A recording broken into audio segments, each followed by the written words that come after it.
दोस्तों, अभी बारिश का मौसम चल रहा है और ये देखिए मेरे हाथ में मेमना है और ये अंडुल है अभी और 2 महीना 15 दिन का है। जैसे कि आप लोगों ने थंबनेल में देखा होगा कि बारिश में, बरसात में बकरे को खस्सी करने के नुकसान।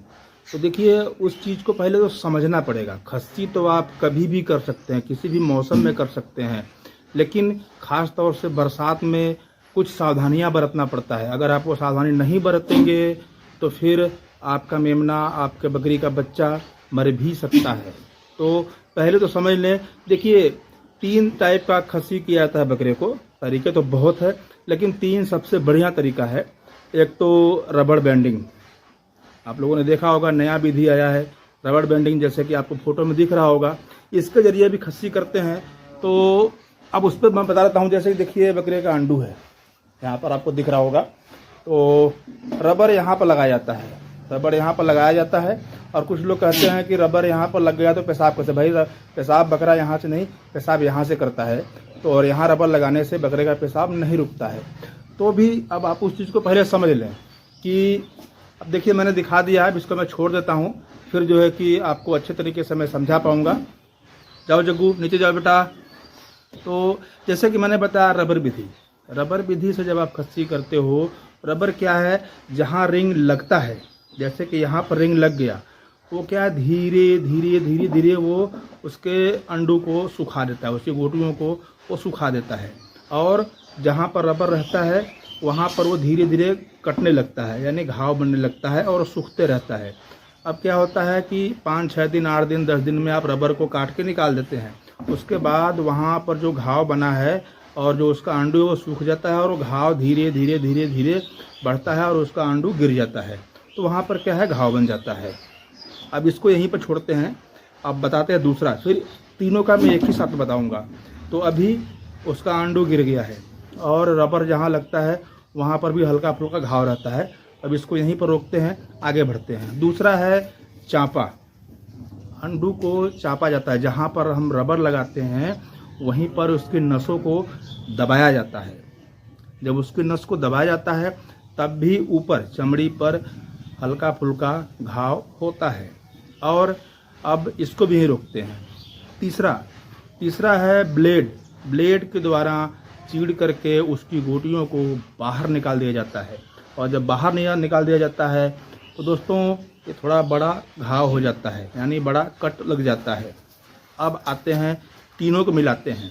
देखिए घाव तो तीनों में होता है, लेकिन जो हम चापा से करते हैं उसमें घाव हल्का फुल्का बहुत नाम मात्र का रहता है, बाहर अंदर से उसकी नसें दब जाती हैं। अब क्या है, जो ब्लेड का है और रबर का है, रबर में थोड़ा ज़्यादा घाव होता है और ब्लेड में थोड़ा और ज़्यादा होता है, क्योंकि कट लगाया जाता है। और दोस्तों हर सूरत में घाव होता है, थोड़ा कम, थोड़ा ज़्यादा, थोड़ा और ज़्यादा। अब आते हैं मेन मुद्दे पर कि बरसात से इसका क्या रिलेशन है। भाई यही तो समझने का मेन पॉइंट है। इसी चीज़ को हर आदमी नहीं समझ पाता है। जो बड़े बड़े फार्मर हैं वो इस चीज़ को अच्छे तरीके से जानते हैं, जो ट्रेनर हैं वो भी इस चीज़ को जानते हैं। और ट्रेनिंग में भी बताया जाता है कि आपको बकरे को समय देख करके ही जो है कि उसको खस्सी करना है, नहीं तो बकरे का मोर्टेलिटी भी हो सकता है और हो भी जाता है। बहुत सारे लोग आप लोगों ने गांव में, जो गांव से बिलोंग करते हैं, जो गांव में 1-2 बकरियां पालन करते हैं या शौकिया तौर पे पालन करते हैं, उनके साथ तो अक्सर होता है, क्योंकि उनको नॉलेज नहीं है। तो इस चीज़ से बचने के लिए देखिए अब क्या होता है, जैसे बरसात के मौसम में आपने उसको खस्सी कर दिया, जैसे कि मैंने बताया तीनों सूरत में घाव होता है, कम ज़्यादा, थोड़ा और ज़्यादा। अब क्या होता है कि लोग तो खस्सी तो करवा देते हैं, अब उसके बाद उसको कभी चेक नहीं करते हैं कि उसका घाव ठीक हो रहा है या नहीं ठीक हो रहा है, उसके ऊपर मक्खियाँ बैठ रही हैं या नहीं बैठ रही हैं, उसके ऊपर क्या लगाना है, क्या करना है, ये कुछ ध्यान नहीं देते हैं। और एक दिन ऐसा आता है कि वो घाव बढ़ जाता है, उसमें इन्फेक्शन हो जाता है। और जब घाव बढ़ जाता है और जब इन्फेक्शन हो जाता है तो वहीं पर बकरा या मेमना, आपका बकरी का बच्चा जो है वो संभल नहीं पाता है और वो मर जाता है। तो दोस्तों इससे बचाने के लिए आपको क्या है करना है कि जैसे मैंने दिखाया कि 2 महीना 15-20 दिन का यह बच्चा हो गया है। अभी मैं इसको पूरे बरसात में, यानी अभी 2 से ढाई महीना और बारिश बाकी है, मैं इसको खस्सी नहीं करवाऊंगा। और एग्जाम्पल जैसे कि 2-2.5 महीना का ये हो गया है, 2-2.5 महीना और है, ये हो जाएगा 5 महीने का। मैं 5 महीने के बाद खस्सी करवाऊंगा, फिर वीडियो बना करके मैं आपको दिखाऊंगा इसका रिजल्ट क्या है। अगर मैं इसको अभी खस्सी करवा दूंगा और इसके ऊपर अगर थोड़ा भी लापरवाही हुआ तो ये मेमना मेरा मर सकता है। तो दोस्तों, मेमनों को मरने से बचाने के लिए आप अभी बारिश के मौसम में खस्सी ना करवाएं।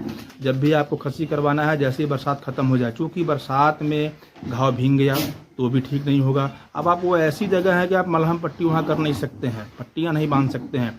बरसात के मौसम में ज़्यादा मक्खियाँ जो है कि बैठती हैं, ज़्यादा इन्फेक्शन फैलता है। तो अब इसके लिए क्या करना है, अगर आपने करा भी दिया है तो आपको कोई भी घाव पर लगाने वाला मलहम ले लेना है या कोई स्प्रे लेना है। मार्केट में बहुत सारी मेडिकलों पे हैं, अब मैं नाम लूँगा तो लोग बोलते हैं कि आप प्रचार करते हो, तो आप सीधा जाएं घाव पर लगा। इंसानों का या जानवरों का अलग अलग आता है, आप कोई भी ले लें, इंसान का भी ले लेंगे, जो घाव पर मलहम लगा जाता है या स्प्रे लगा जाता है तो भी चलेगा। उसके ऊपर मक्खियाँ ना बैठें, मक्खियाँ उसके ऊपर बीट ना करें। सबसे बड़ा टेंशन का काम होता है कि जब मक्खियाँ उसके ऊपर बीट कर देती हैं, वहीं घाव पे जो है कि कीड़े पड़ने लगते हैं। जब कीड़ा पड़ गया तो संभालना मुश्किल हो जाता है। और दोस्तों, जैसे कि मैंने बताया कि बरसात के बाद करवाएं। बकरे का उम्र है 5 महीना, 6 महीना, 8 महीना हो गया तो भी कोई दिक्कत नहीं है। आप उसको खस्सी करेंगे तो खस्सी हो जाएगा, बल्कि जितना ही लेट खस्सी करते हैं उतना ही बढ़िया ग्रोथ होता है उसका। तो दोस्तों, बारिश के मौसम में अपने मेमने को, अपने बकरी के बच्चे को, अपने खस्सी को, अपने बकरे को खस्सी करने से बचें। अगर आपने करा लिया है तो अभी उसको दिन में 2 बार, सुबह और शाम 2 बार ज़रूर चेक करें, वरना आपके साथ कोई दुर्घटना हो सकता है। कहा गया है ना कि सावधानी हटी और दुर्घटना घटी। तो दोस्तों, मेमने ही हमारी जो है कि पूंजी है, उनको मरने से बचाएं। तो दोस्तों, थोड़ा सा जानकारी था। वीडियो अगर अच्छी लगी हो तो एक लाइक ज़रूर करना, और अगर चैनल पर नए हैं तो चैनल को शेयर और सब्सक्राइब करें। नमस्कार।